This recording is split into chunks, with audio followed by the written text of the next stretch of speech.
For most parents, raising a child with disabilities or special education needs, coupled with coping with the regular needs of other children who are not disabled, can be most challenging.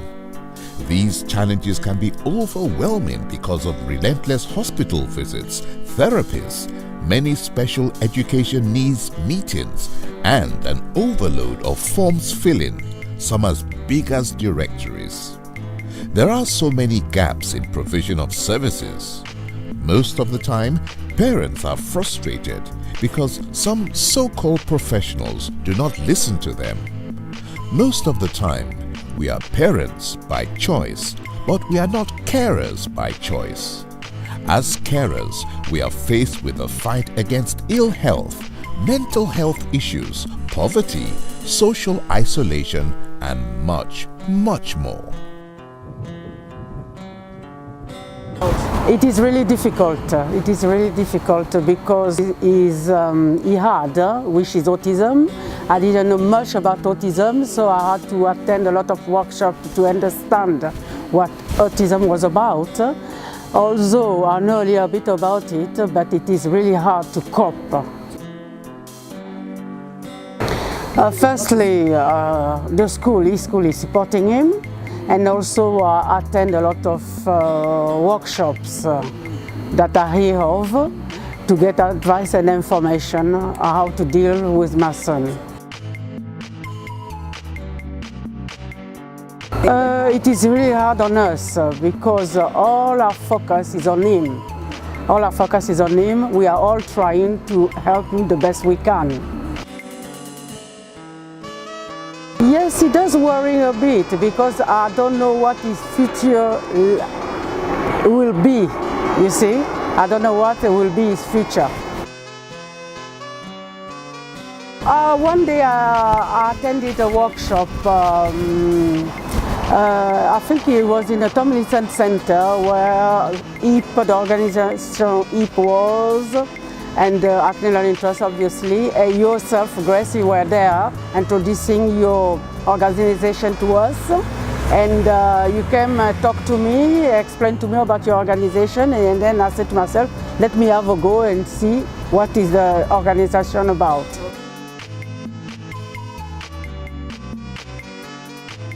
Yes, he has, because I had the chance to meet with other parents who had the same issues as mine and be able to get some tips and information as well. And carers face barriers in maintaining their overall health, which includes their psychological well-being, work and care, or education and care. These caring responsibilities require emotional strength and flexibility, which has a marked impact and results in unavoidable life changes.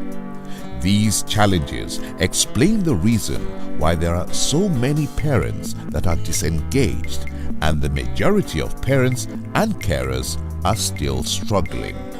Mrs. Grace Abimbola Alexander, CEO, Star Children Initiative. There are so numerous challenges you go through raising a child with special needs. Yeah, after some time I had to go to social services, and then you go to a lot of support groups within the borough. You connect with other parents as well to see where you can get support and advice from them. And sometimes it's pretty difficult because sometimes some people don't know what you are going through. Some people don't even listen to you. Some professionals don't even listen to you, and that could be difficult.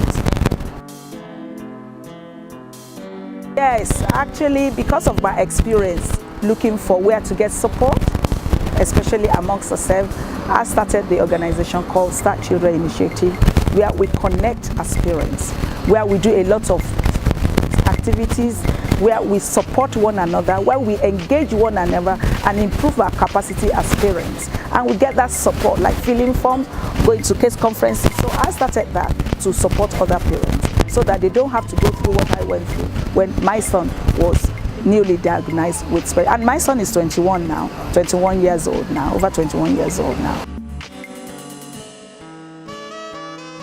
Yeah, starting that has actually given me a purpose to move forward and to support other children, other parents. So listening to the stories of other parents can be exhilarating for me, quite humbling for me that I'm not alone.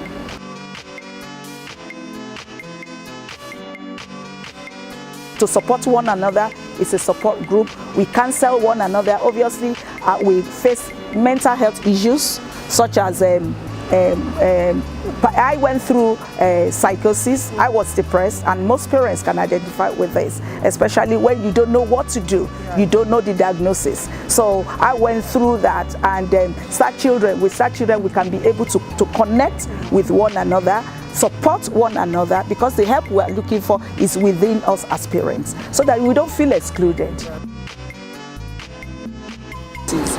The challenges are getting him the right help and seeking advice from myself and my family to know how to help him. Well, it impacts because when we didn't know, it was difficult to know how to support him, and now we do know, we're still finding out information and advice. Well, that we're still in the process of assessing at the moment, but I hope that he will be able to function and live a proper, full and decent life. Because I went to a support group and Grace herself was there and told me what she could offer and help and advise wise, and I've never looked back since then. So the main challenges, I think, are the unpredictability of his disability, because it's mainly a physical one, and it's actually sickle cell, and it can at any time just rear its ugly head and make him sick. So that in terms of planning, so planning a holiday or even just doing something like taking him to school, we don't always know when he will be in pain. So for example, this week where the weather's been up and down all the time, one minute it's raining and cold, next minute we've got beautiful sunshine like today, it's so unpredictable, and I think that is the major challenge, I would say, for me. So how it affects our family as a whole is that, again, it's very difficult to make things work within the family setting. So for example, we've got issues with things like planning a holiday. So we have in the past actually planned to go on day trips and things like that, and then all of a sudden we can't go because he's ill. And that also sometimes has an effect on his sibling.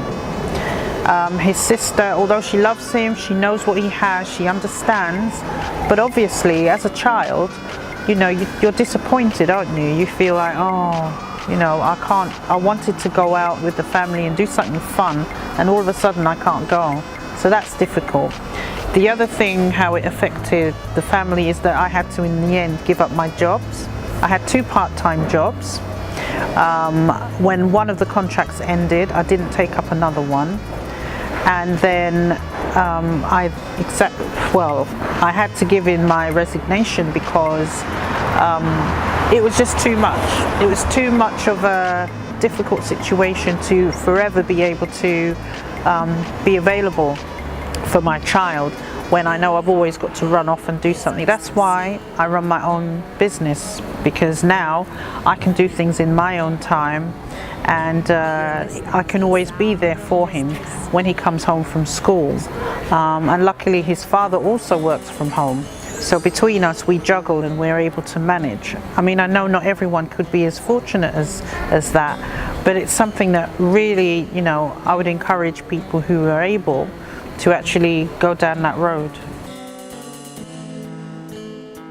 So I heard about Start Children from Grace when I met her at a HIP, Hackney Independent Parents Forum meeting. That was the first time I met her. Also met Grace at HCVS.